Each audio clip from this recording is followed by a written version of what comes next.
magbakasyon, baka magbakasyon ng kapatid ko nasa Davao na. Sabi ko, pumunta ka muna dito sa tayo.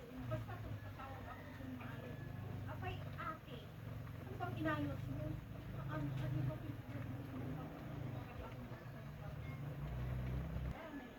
bumbaw na ako sa Maynila nga eh. Bumalik pa ako Pangasinan naman no. Hindi kailangan na kumpak na. Kasi ang balak ko pag umapan ako sa Bisaya o ano Gabriel, mag-stay ako mga araw. Hindi lang alam kung papayagan mo.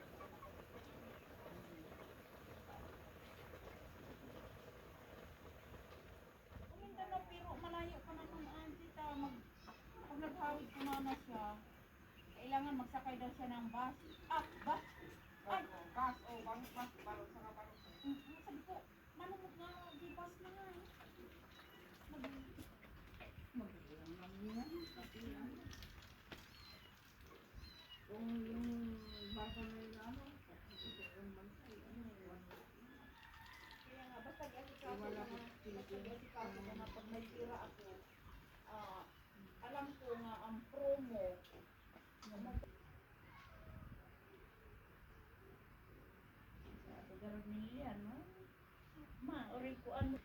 bilis-bilis kamot nga nilalakad mo na amin. Di ka pa nagsabi kinyamin. Walang sabi-sabi kay, ay nako. Mas mabuti nga siya ako na maglakad. Si kayo, nagadupay. Busy ako.